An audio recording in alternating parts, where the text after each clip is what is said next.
Blue Lock is one of my favorite ongoing manga right now for a plethora of reasons, including its characters, hype factor, and its overwhelmingly refined art style. But one thing in particular that stands out about this manga is how inspirational that it truly is. Very few stories, ongoing or otherwise, are able to fill me with a sense of ambition and direction in the same way that Blue Lock is capable of. If you're someone who's never read or watched the series, consider this video an exploration of one of Blue Lock's greatest qualities, an incentive to finally get into an amazing story. For those like me, avid fans of Blue Lock, this video will serve more as an analysis, explanation, and detailed breakdown that may finally help you understand why Blue Lock is so inspiring.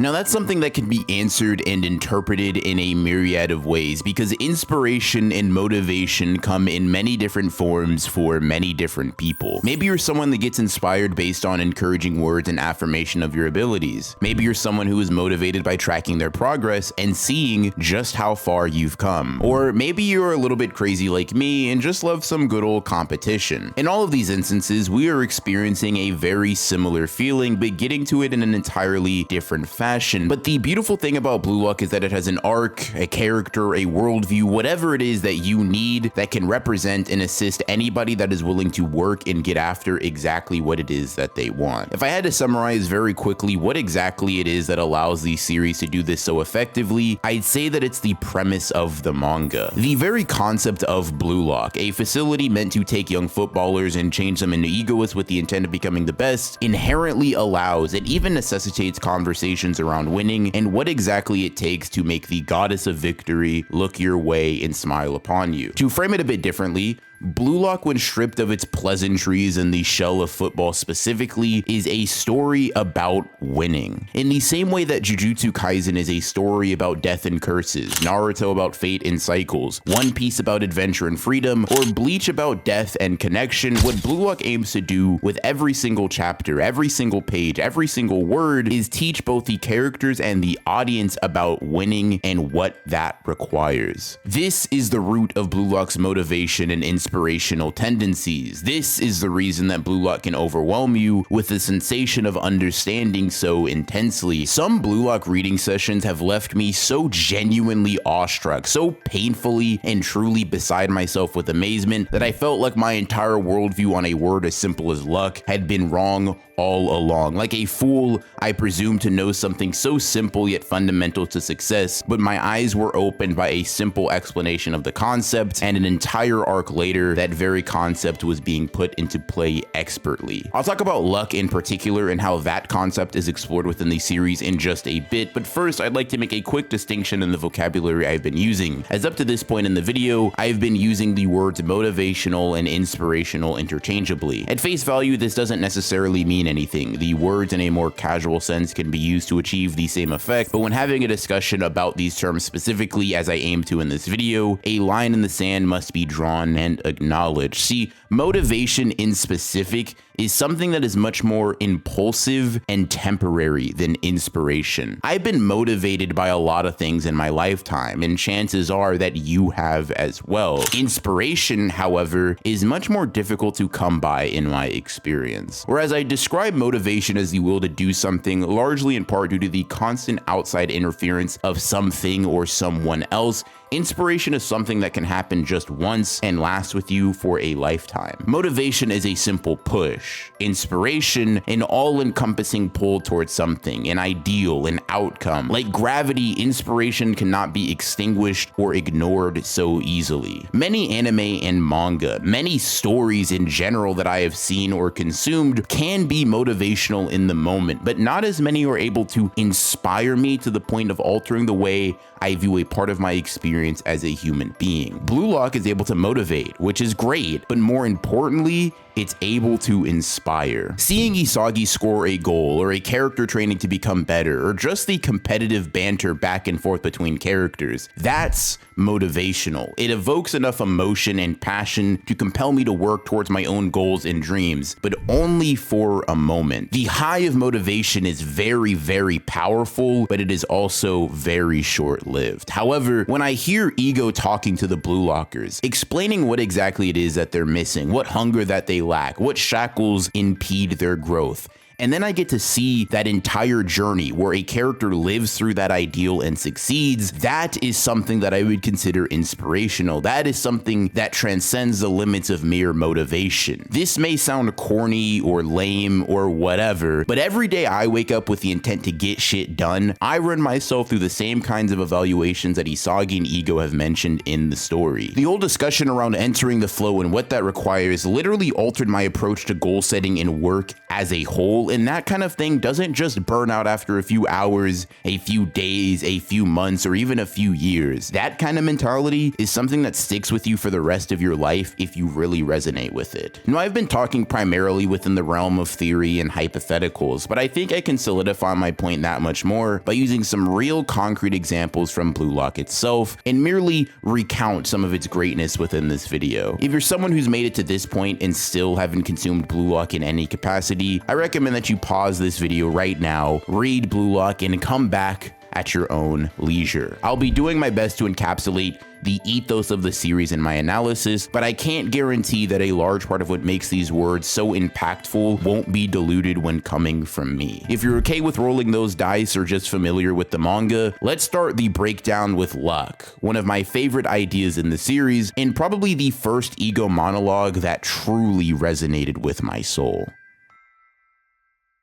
Blue Lock Chapter 87 is titled Luck, and there honestly isn't a better and more straightforward way to summarize the contents of this chapter. This conversation immediately follows Isagi's second loss to Rin Itoshi, but unlike their first encounter where Isagi was hopelessly outmatched in every way possible, for a large portion of their second game, it seemed that Isagi was pulling even and potentially even had the foresight to supersede Rin's skill in 2 instances during their game. For all of that effort to culminate in a Rin victory just because he got a lucky ball placement definitely hurt as someone who is rooting for Isagi, and it leaves him uncharacteristically lost about what he needs to do and improve upon moving forward. Enter Jinpachi Ego and his perspective on luck. One of my favorite things about Ego and his speeches is that he's clearly rhetorically competent. When giving advice or educating, he typically follows the structure of identification, analogy, analysis, explanation, and then execution. As someone who prides themselves on their ability to speak and does that day in and day out, I have a particular and personal appreciation for what Ego is able to do, and more broadly, what the author of Blue Lock is able to convey by making Ego so eloquent in his own uniquely vulgar way. The first thing that you must do when attempting to teach someone something or correct a behavior is identify the core problem. Ego typically does this in a very straightforward way, leaving no room for argument or misinterpretation. When Isagi naively chalks Rin's goal up to luck or chance that cannot be influenced, Ego declares that this mentality is one suited for mediocre people. He then follows this up with 2 analogies pertaining to luck, asking if any of the players in front of him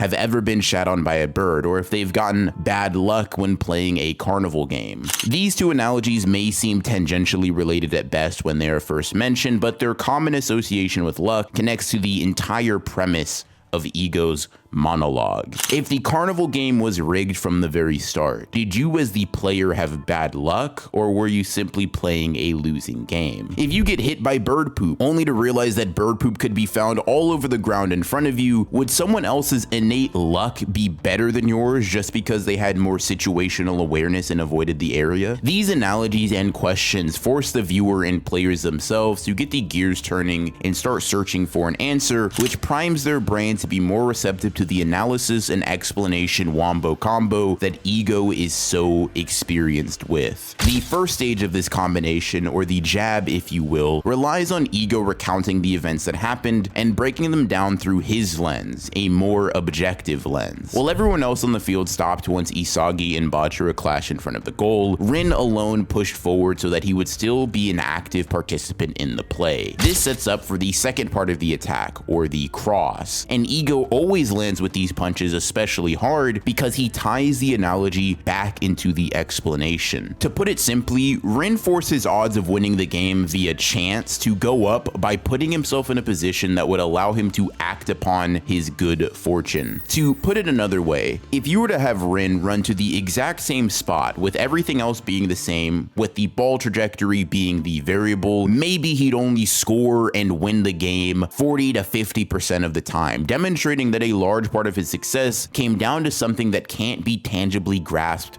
or manipulated. But if you made everything the same, with the ball landing at Rin's feet, except he isn't in the position to score immediately, the probability of his team winning the game drops to less than 10%. He goes from seeing the previous bird shit and avoiding it to being unaware of his surroundings and getting hit. Now, Ego acknowledges that luck, true chance, plays a decent part in the battle between these two teams, but at the end of the day, it was Rin's proactive participation and hunger for victory that allowed him to make good on the coincidence that occurred. If he were to simply rest, if he were to simply accept defeat, allow the circumstances to fall as they may, he wouldn't have been able to capitalize. If it were Nagi, Chigiri, Baro, Bachira, or even Isagi himself in that position, who's to know if they'd be able to close out that game given the opportunity, given the coincidence of the ball falling their way. This is the essence of luck in Blue Lock and luck in reality, and even in recounting this chapter to you, I can feel my blood boiling and a smile creeping on my face. Rhetorically, Ego is one of the most impressive characters that I can think of because there's a noticeable structure and flow to what he's saying that's so captivating, melodic, and uniquely charismatic that you can't help but feel that he's right. And when taking even a millisecond to think more deeply about what was just said to you, it almost feels silly that you didn't already have this perspective. This is a major part of what makes Blue Lock so inspiring. It technically also fulfills the bare minimum of being motivational, but conversations like these, framed in this light, are enough to genuinely alter the wiring of the brain, at least my brain, forcing me to grasp things that weren't even worth thinking about in my mind before. What takes this inspiration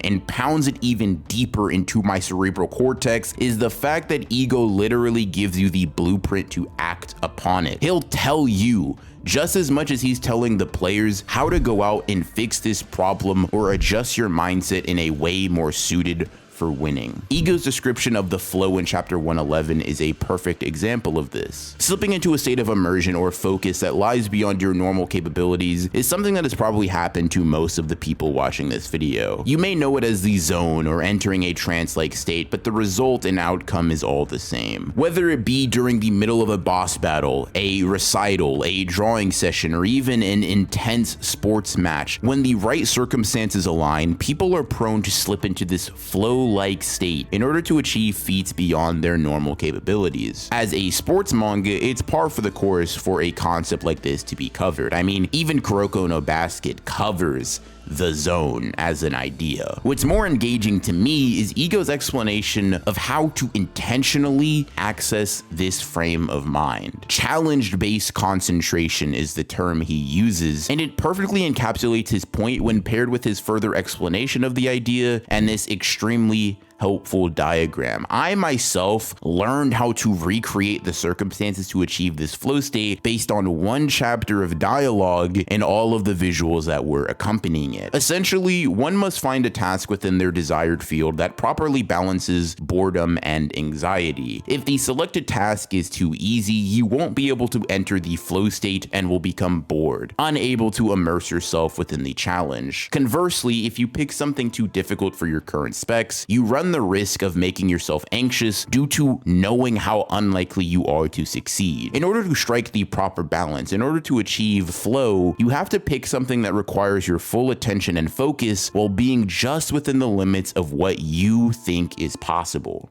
It sounds so simple relaying this information now, but reading those words for the first time felt like a light bulb had just gone off in my head, like something had really just clicked. Ego is the character who I would say creates these aha moments on the most consistent basis, but plenty of mentor-like figures in the series are able to replicate these moments of realization with different concepts. Aside from Ego, I'd say that Isagi is the character who contributes to these feelings the most regularly, and although he doesn't seem to have the same level of outside knowledge on the game as Ego, his impassioned way of thinking or speaking in high energy moments is able to manufacture a similar level of intense alteration of my brain. In contrast to Ego's base level of knowledge on the sport of football, Isagi shines when it comes to his own on-the-fly breakthroughs. Like, no shade, but Isagi could out-adapt Mahoraga if you let him put his hand on his chin for long enough. Mahoraga gotta spin the wheel to adapt, Isagi just gotta start turning into puzzle pieces. But on some real shit, I think that Isagi's growth feels so natural and deserved from my perspective because of how willing he is to be wrong and then rectify his mistakes. The amount of time that Isagi will think that he's found the formula to score a goal or beat a player, only to realize the very next chapter that he's still missing something cannot be counted by a single person. But the reason he's still in Blue Lock, the reason he's still dominating within the story, is because of how quickly he's willing to completely discard his old self and transform into something new. Like a snake shedding its skin, a caterpillar blossoming into a butterfly, or more aptly, a puzzle being put together, Isagi has no problem being wrong and making adjustments and changing for the sake of his overarching ambitions. Ironically enough, this is the one area of football where his ego isn't overwhelming. Maybe what I'm describing for Isagi seems simple, easy in fact, because humans adapt all the time. When you touch a stove and get burned, you learn not to touch a stove anymore. This applies to many different facets of our lives and potentially makes what this character does seem insignificant. I understand that, but what Isagi is destroying is much more fundamental to his personhood than your attachment to acquiring third-degree burns. You know the saying, you can't teach an old dog new tricks? This isn't a phrase for no reason. The very existence of this adage implies a stubbornness in people, one that persists especially when they've been doing something for a long time or have an emotional attachment to what it is that they do. If you play sports or are a chef or are a mother or a teacher, a content creator, actor, writer, artist, or whatever it is that means a lot to you and your identity, what if I told you that you had a fundamental misunderstanding of what it means to be that person or do that thing? Do you think that you could take that information in stride and make the necessary adjustments on the fly? If you answered yes to that question, congratulations, you're a liar and I hate you. Or maybe you are genuinely like Isagi, and in that case, you do you. You got GOAT attributes. But if you answered no after thinking about that question, don't worry, you're like a majority of the human race. Because when it comes to certain things, certain aspects of our identity, it's very, very hard to admit that we are in the wrong, and it is even harder to then act on that knowledge. I mean, even recognizing that there is an issue in the first place is one of the hardest things for a person to do, and to then fix it on a time crunch is that much harder. Isagi does this over and over and over and over and over and over again, constantly destroying himself, rewiring his brain, reconfiguring his thought process, updating his software, all in the pursuit of his goal to become the best. And seeing this unfold throughout the manga is genuinely inspirational. Some main characters persevere because of their unyielding mentality, and that is in and of itself inspirational and helpful. But Isagi has survived so long because he's willing to change, because he's willing to adapt, because he's willing to evolve, and that, in a different sense, also has a major impact on people reading the series, and for me especially. As someone who works in a field that requires constant adaptation and evolution to stay relevant, Isagi's approach to things really does speak to my soul. If I'm not constantly getting better at writing, recording, editing, and presenting these videos to you guys, I could simply disappear, fading off into irrelevance and losing something so near and dear to me personally. So while destroying pieces of myself that I have grown attached to, or even assumed was part of who I am in an abstract sense is hard, losing everything I've worked for because I was scared of that hardship isn't something that I want, and I'm sure it's not something that you want. So seeing Isagi's willingness to change prompts me to be ready to change as much as it takes to keep that from happening and to keep improving my craft. This is what Isagi has shown me. This is what Blue Lock has shown me. So if you were to ask me again why I think Blue Lock is so inspiring, I'd say that it's because the series has shown me how to be better. Not vaguely, not abstractly, not metaphorically, But Blue Lock literally has given me the step-by-step plan to be great, leaving me with a very simple decision. Act on the plan or don't. To some, that may seem daunting, but in all honesty, there's nothing more encouraging to me than that. For all of you who made it to the end of the video, thank you. I really appreciate it. If you're someone who's never read Blue Lock and made it to the end, well, I knew a simple warning wouldn't get you out of here midway, because wouldn't do that for me either if I was watching this. So that's why I kept the good stuff secret. The spoilers were locked down pretty tight in this video. But seriously, go read Blue Lock. I genuinely believe that it has the potential to change your entire approach to life the same way that it did mine. And if you're an avid fan of the series, I hope that I was able to give you an even deeper appreciation for it. Subscribe for more videos like this, because the Blue Lock wave is coming to the channel soon. In any case, I hope you enjoyed the video, and I'll see you in the next one.